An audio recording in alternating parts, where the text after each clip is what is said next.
Ladies and gentlemen, there comes a moment in a woman's life when heaven begins to whisper. The natural world may see her as ordinary, but in the spiritual realm, she is being positioned for something extraordinary. God never blesses by accident. When he prepares to release something significant, something that will shift the atmosphere, the woman he chooses will begin to feel the weight of divine preparation. First, she will find herself alone, not because she is unloved, but because she is being set apart. Isolation is not rejection, it is refinement. God removes the noise so that she can hear the whisper.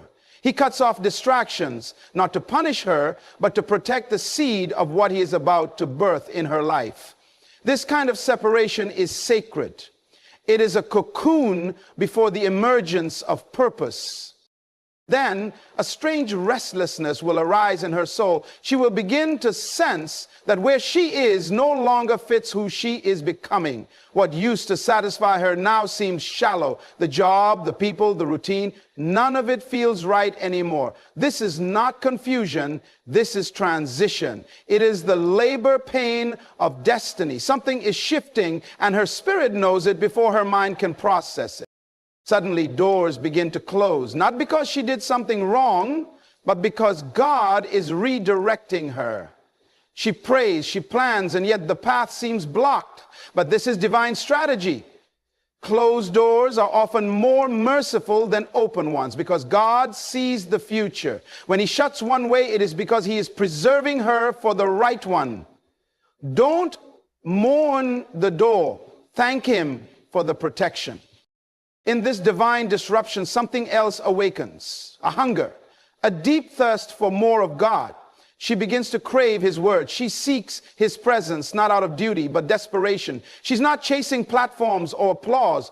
She's chasing alignment. The more she draws near, the more heaven opens up insight and revelation. She is no longer entertained by surface things. She is being recalibrated for kingdom things. But with this increase in hunger comes an increase in warfare. Suddenly, all hell seems to rise against her. Unexpected attacks, inner doubts, betrayal, exhaustion. The enemy fights what he fears. And what he fears most is a woman who knows her calling and refuses to bow. The enemy sees the oil being poured and he panics. But resistance is proof of relevance. The storm is confirmation. And then God begins to speak, not just once, but over and over, through dreams, through others, through scripture, through that still small voice in her soul. He confirms what she has felt but couldn't explain. She starts to see patterns, signs, symbols, all pointing to something bigger than her. She knows that something is about to break loose, and she holds on to the word like her life depends on it, because it does.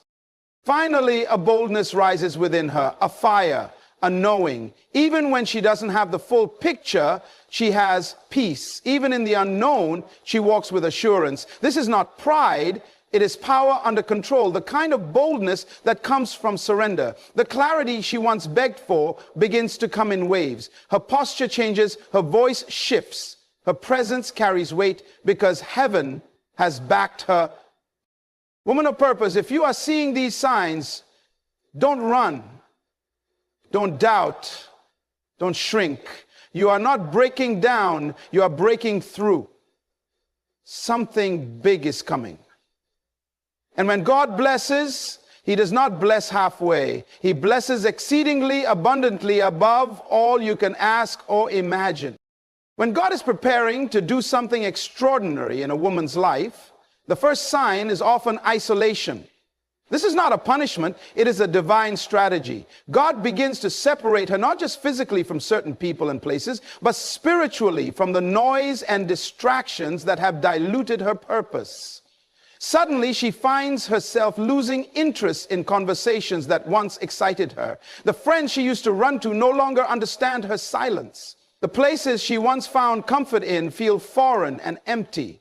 What she is experiencing is not loneliness, it is separation for transformation. God always isolates before he elevates. He removed Moses from the palace before giving him the assignment. He took Joseph through the prison before placing him in the palace. He hid David in the wilderness before he ever sat on the throne. This divine pattern repeats because transformation requires time alone with God. In this season, he becomes her only source, not her friends, not her career, not her titles, but him alone. She learns to lean into his voice like never before. She starts to discern his presence in the quiet moments, and it is there that she begins to understand who she really is. In isolation, distractions are removed and clarity is restored. God reveals things to her about herself that she never saw when she was surrounded. He begins to strip her of the false layers she wore to survive, layers of approval, fear, insecurity, and comparison. And as those layers fall away, she is introduced to the woman she was always meant to be. This is a sacred season. Painful, yes. Confusing, often. But it is holy. Because before God gives her something big, he must first make sure she can carry it. And for that, he needs her undivided attention. When a woman is on the verge of a divine shift, God doesn't start with the spotlight. He begins with silence. He calls her away quietly, gently, but intentionally. People start to drift. Conversations dry up. Invitations stop coming. And though she may try to hold on, she feels something pushing her into solitude. It's not abandonment, it's alignment. God removes her from the crowd because what he's about to deposit in her cannot be exposed to noise. The deeper the calling, the greater the isolation. He's not trying to hurt her. He's trying to protect what he's planting within her.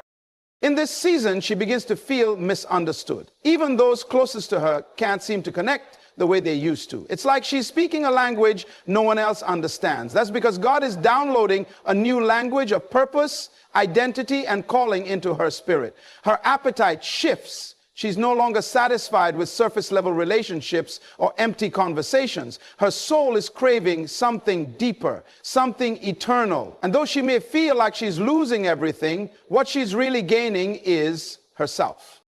This is the wilderness that produces wisdom, the secret place where heaven begins to reintroduce her to herself. She cries more, prays harder, listens longer, and in that quiet place, God reveals hidden wounds, breaks old patterns, and heals her identity. It's in isolation that her ears open, her spirit sharpens, and her faith deepens. This is the kind of silence that births power. The world may not see her, but heaven is watching closely. She is being carved, refined, and stretched. This is not the end. It's the preparation for a new beginning. Before God brings her into rooms of influence and blessing, he brings her into a season where the only voice she follows is his. When God is preparing to bless a woman with something big, one of the clearest signs is that doors begin to close unexpectedly. Opportunities that once seemed promising suddenly dry up. Relationships that felt secure start falling apart. Plans she was so sure about begin to unravel with no warning. To the natural eye, it may seem like failure or rejection, but in the realm of the spirit, it's redirection. God is not punishing her. He is preserving her. He is shutting doors, not to deprive her, but to deliver her from settling for less than what he has ordained. This season can be confusing because the doors that close are often the ones she prayed for. But God knows the full picture. He sees what lies behind every opportunity. And he knows when something that looks like a blessing could actually become a burden. When doors shut abruptly, it forces her to pause, to reevaluate, and to lean into God's voice more than her own desires. This is not a sign that she is off course. It's proof that God is actively guiding her steps. God never closes a door without purpose. Sometimes he shuts it to develop her character, sometimes to delay her for perfect timing, and other times to completely reroute her path.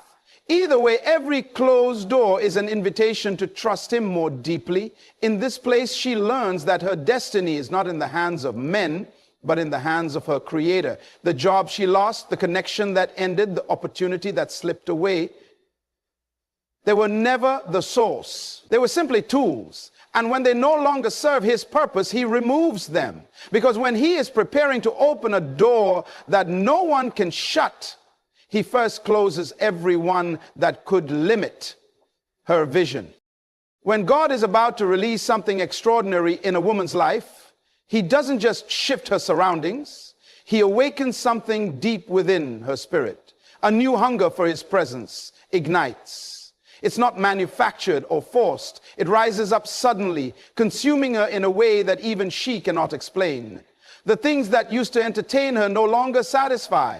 The conversations that once held her attention now feel empty. There's a divine pull, strong, undeniable, drawing her into the secret place.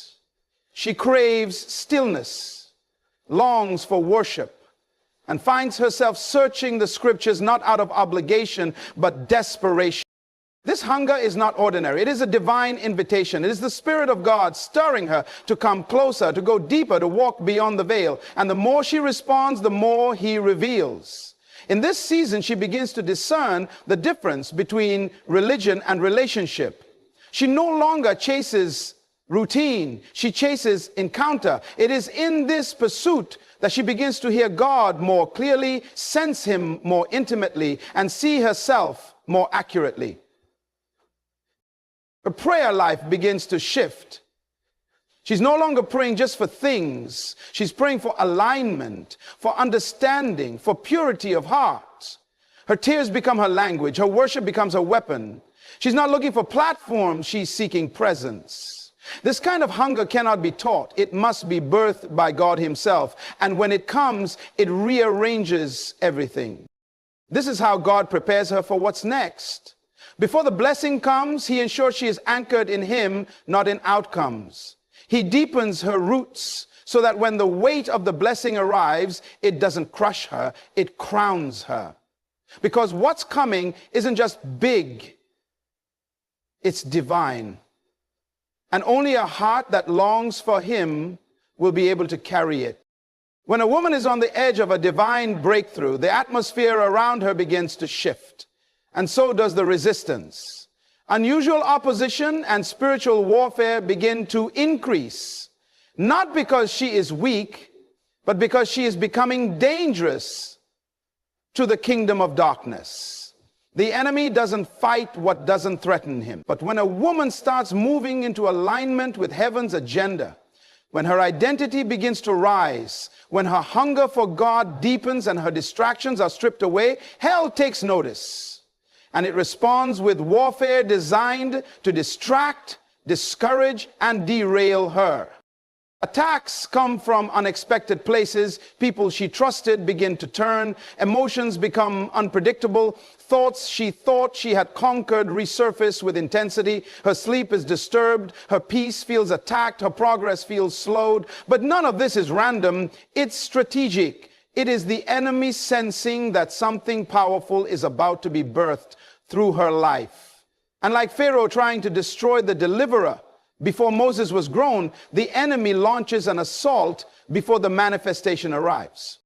But here's the truth. Spiritual warfare is not a sign of defeat.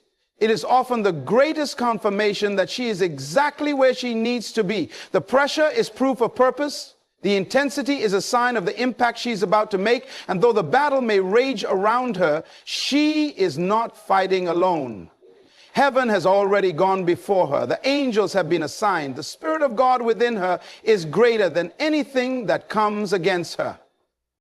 This warfare is not to destroy her. It is to develop her. It is strengthening her discernment, sharpening her prayer life, anchoring her faith, and preparing her for the weight of the glory she's about to carry. What the enemy meant for harm, God is using for promotion. Because a woman who overcomes the fire cannot be stopped when she steps into the promise. When God is preparing to release something significant into a woman's life, he doesn't leave her without guidance. He begins to send prophetic confirmation, not just once, but repeatedly, through unexpected people, through sermons, through dreams, through scriptures that seem to leap off the page. God begins to echo his intentions until her spirit can no longer deny it. These confirmations are not coincidences. They are divine signals. It is God's way of saying, I'm speaking and I want you to pay attention. She might be in a season of uncertainty, questioning the direction of her life, unsure if what she feels in her heart is truly from God. Then suddenly, someone speaks a word that mirrors her private prayers. A message finds her at the exact moment she needs it. A dream aligns with the vision she's been hiding inside. This repetition is not random, it is intentional. God knows that when the weight of destiny is heavy, the mind can be clouded by fear, and so he speaks over and over to bring clarity and courage. Each confirmation becomes a thread in the tapestry of her faith. The more she hears it, the more her confidence grows. She begins to recognize the voice behind the voice. It's not the person speaking, it's God using vessels to remind her that she's not making this up. He's revealing pieces of the picture before he unveils the full masterpiece. And with each word, each sign, each prompting, her spirit begins to align more boldly with his will. These prophetic confirmations are not to be idolized, but they are to be acknowledged. They are breadcrumbs leading her into deeper obedience. God doesn't confirm what doesn't carry purpose. So when the signs keep showing up, when the word keeps being repeated, when the message won't leave her alone, she must know that heaven is announcing her next chapter before it begins. When God is about to bless a woman with something big, there comes a moment when everything within her begins to align with heaven's intention, and suddenly an unshakable boldness and clarity emerges. It doesn't come from external validation. It doesn't come from perfect circumstances. It rises from a place deep within her spirit where fear has been replaced by revelation. She may still be walking through uncertainty, but something inside her is certain. She doesn't have all the answers, but she has the assurance, and that assurance gives birth to a quiet strength that cannot be shaken. This boldness is not arrogance, it is authority. It is the result of submission, surrender, and silence before God. It is what happens when a woman has wrestled in prayer, wept in worship, and warred in the spirit, and come out on the other side with vision. She starts to speak differently, walk differently, and make decisions with conviction. She no longer second guesses her worth or her calling. The opinions of others lose their power because she has heard the voice of her Father, and that voice has settled her soul. With this clarity comes focus. Distractions lose their grip. She stops chasing what isn't aligned. She stops explaining herself to people who are never assigned to understand her. She begins to build, create, move, and act because she finally sees what God has been showing her all along. She no longer waits for perfect conditions. She steps out in faith because she knows the ground beneath her feet is. This is the moment where heaven's preparation meets her obedience. Her courage isn't loud, but it's unmovable. Her decisions are no longer based on fear, but on purpose. And once a woman reaches this place, no storm, no critic, no delay can stop what God is about to release through her life. So when a woman begins to see these signs, divine isolation, closed doors, a burning hunger for God's presence, increased warfare, prophetic confirmations, unusual boldness, and unshakable clarity, she must understand heaven is announcing her next season. These are not coincidences. They are divine markers that she is being positioned for something far greater than she imagined. God is not just preparing a blessing for her, he is preparing her for the blessing. And when he blesses, he does not bless halfway. He blesses in full. Pressed down, shaken together, running over. This is the time to stay focused. This is the time to protect her spirit, guard her mind, and walk closely with the one who called her.